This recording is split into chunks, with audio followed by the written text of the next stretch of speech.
Bismillahirrahmanirrahim. Assalamualaikum warahmatullahi wabarakatuh. Alhamdulillahirabbil alamin. Puji syukur kehadirat Allah Subhanahu wa taala. Pada kesempatan kali ini kita masih bersama saya dalam kajian Ulumul Hadis. Pada kajian kali ini kita ingin berbagi tentang penulisan resmi hadis pada masa Umar bin Abdul Aziz. Kita ketahui bahwa pada tahun 99 Hijriah Umar bin Abdul Aziz menduduki kursi khilafah.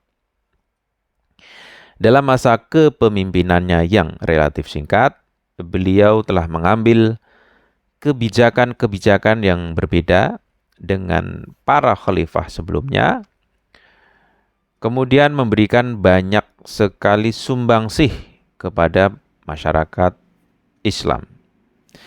Di antaranya ialah beliau melengsarkan para gubernur dan para pejabat yang telah diangkat oleh para khalifah sebelumnya dan mengganti mereka dengan pribadi-pribadi yang lebih baik.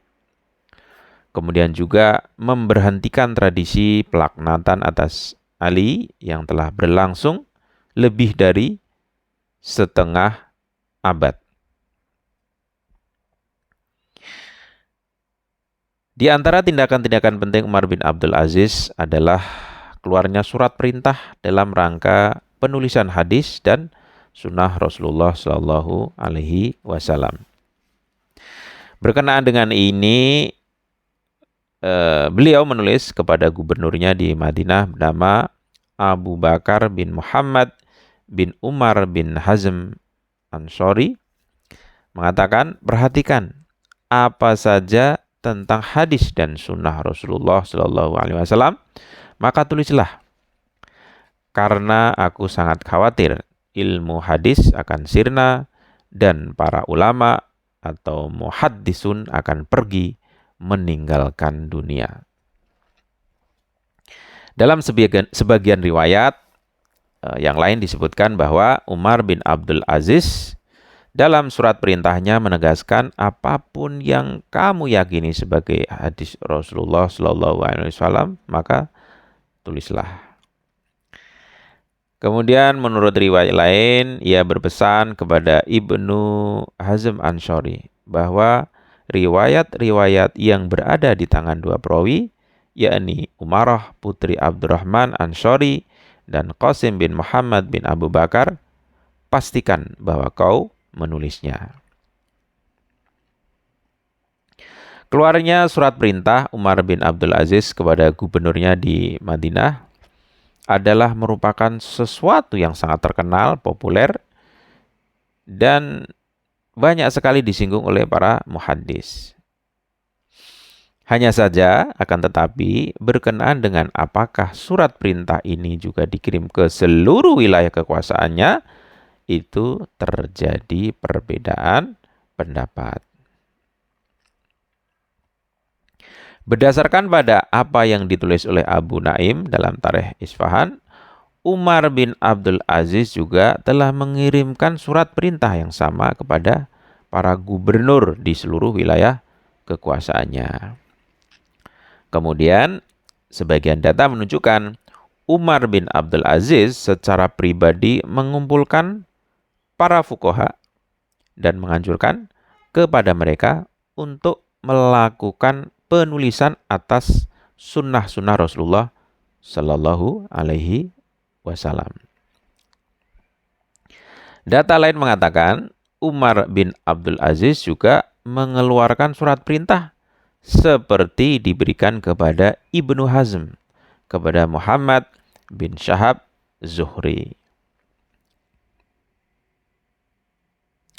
Nah, semua bukti ini menunjukkan bahwa urgensi penulisan hadis ada pada masa atau dalam pandangan, dalam kebijaksanaan Umar bin Abdul Aziz. Perlu kita cermati ya, pertama bahwa Umar bin Abdul Aziz telah mengeluarkan surat perintah pertamanya kepada gubernurnya di Madinah. Dan pilihan ini ya bukan tanpa alasan. Kenapa demikian? Karena Madinah kala itu terkenal dengan julukan Dar Sunnah dan menjadi pusat lalu lalangnya para perawi serta para muhaddis.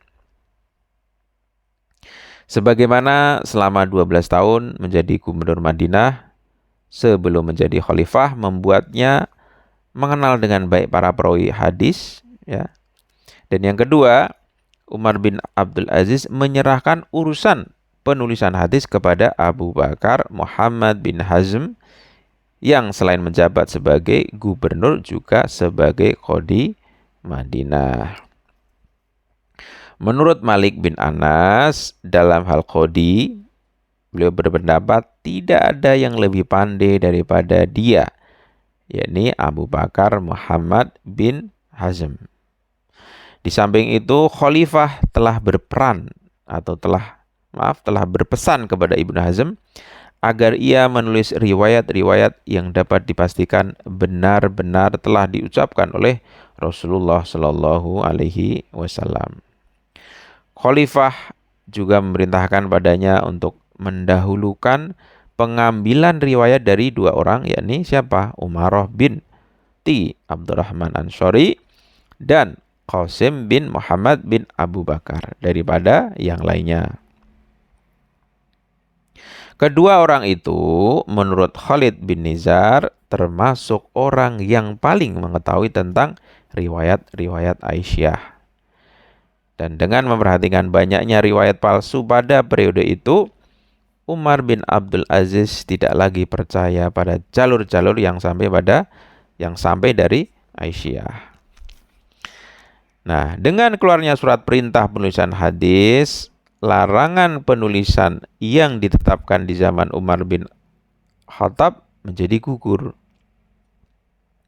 Meskipun dengan beberapa bukti yang bisa kita jelaskan nanti, para muhadis tidak dengan cepat menyambut, tapi yang jelas adalah para muhadis tidak cepat menyambut perintah Umar bin Abdul Aziz. Sehingga selama masa kepemimpinan khalifah ini belum ada langkah serius yang diambil dalam hal penulisan hadis. Ada yang berpendapat demikian. Ya, seperti dalam kitab Fath Al-Bari, Ibnu Hajar Asqalani menyatakan orang pertama yang melakukan penulisan hadis dengan perintah Umar bin Abdul Aziz adalah Ibnu Syahab Zuhri atau Ibnu Hazm Anshari. Lalu ia menambahkan, akan tetapi pendapat ini tertolak dengan beberapa alasan. Kenapa demikian? Pertama, masa Khalifah Umar bin Abdul Aziz tidak lebih dari 2 tahun 5 bulan.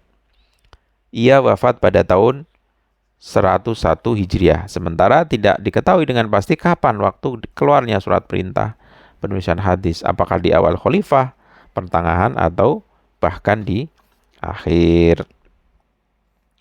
Kemudian pendapat yang kedua, tidak ditemukan bukti sejarah Ibnu Hazm melaksanakan perintah yang diberikan oleh Umar bin Abdul Aziz. Pendapat yang ketiga, kitab-kitab sejarah tidak menyebutkan sebagai penulis hadis pertama. Sebaliknya justru orang-orang lain yang populer sebagai penulis hadis pertama. Di antaranya misalnya Ibnu Jurayj di Mekah, Ibnu Ishaq atau Malik di Madinah, kemudian Rabi' bin Sabih atau Sa'id bin Abi Urubah atau Hamad bin Abi Salamah di Basrah. Kita masuk pada pendapat Abu Hurairah. Sepertinya kematian yang relatif cepat Umar bin Abdul Aziz membuat Ibnu Hazm mengurungkan niatnya untuk menulis hadis. Terlebih apabila kita lihat pasca Umar bin Abdul Aziz, Yazid bin Abdul Malik menjadi khalifah. Ia segera menyingkirkan Ibnu Hazm. Dengan begitu beberapa individu yang melakukan penulisan hadis seperti Ibnu Hazm berpaling dari pekerjaannya. Terjadilah kembali kekosongan dalam penulisan hadis hingga pada tahun 105 Hijriah, Hisham bin Abdul Malik menjadi khalifah. Pada masa inilah Ibnu Syahab Zuhri melakukan penulisan hadis dengan serius dan sungguh-sungguh. Menurut pendapat sebagian ulama, Hisham memaksanya untuk melakukan pekerjaan ini karena sampai pada saat itu para muhadis masih enggan untuk melakukan penulisan. Ini pendapat dari Abu Royah. Kemudian dengan memperhatikan penjelasan saya tadi sebelumnya, menjadi jelas bahwa alasan Umar bin Abdul Aziz dalam mengeluarkan surat perintah penulisan hadis adalah kekhawatiran beliau akan hilangnya hadis dan sunnah asli Rasulullah SAW. Sekali lagi, kekhawatiran akan hilangnya hadis dan sunnah yang asli dari Rasulullah SAW. Artinya kerisauan ini banyak hadis sunnah yang tidak asli dari Rasulullah. Meskipun dengan beberapa bukti yang telah disebutkan, perintah itu tidak dapat segera dilakukan. Dengan demikian, pendapat sebagian peneliti kontemporer menyebutkan alasan keluarnya surat perintah penulisan hadis itu ada yang berpendapat tidak dibenarkan. Sebagaimana pendapat misalnya Dr. Ajat Khatib menulis, besar kemungkinan semangat keilmuan yang ada di antara para tabi'in dan keinginan mereka untuk menulis hadis pada periode itu menjadi sebab keluarnya surat perintah dari Umar bin Abdul Aziz. Jadi pendapat dari Ajaz bukan dari Umar bin Abdul Aziz, tapi dari para tabi'in itu sendiri. Atau Muhammad Abu Zu berpendapat, setelah meluasnya futuhat Islam, ya, setelah luasnya wilayah Islam, wafatnya sebagian besar sahabat dan bercampurnya masyarakat Arab dengan bangsa-bangsa lain, maka kemampuan menghafal orang-orang Arab menjadi lemah. Dan sebagian akibatnya penghafal riwayat juga menjadi berkurang.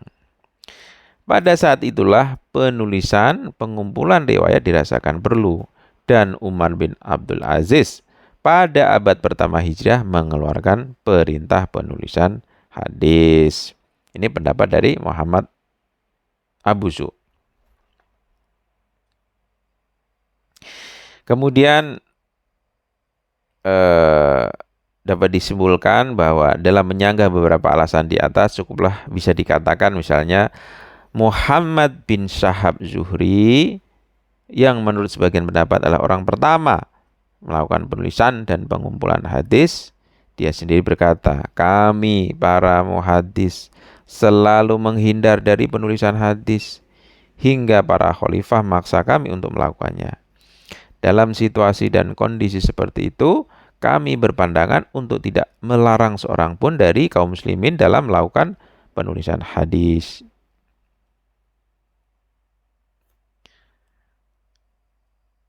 Kemudian hal yang penting yang lainnya adalah selain keterangan tadi, tidak dapat dikatakan bahwa penulisan hadis oleh para muhadits adalah hanya karena melemahnya daya ingat orang Arab, tetapi dengan berbagai macam dalil yang telah lewat dari pasal-pasal yang lalu, di mana tidak hanya penulisan hadis yang dilarang pada masa para khalifah, namun penukilan dan periwayatan pun dilarang. Demikian tadi penjelasan kondisi informasi berkenan dan penulisan resmi hadis pada masa Umar bin Abdul Aziz. Sekian, semoga bermanfaat. Wassalamualaikum warahmatullahi wabarakatuh.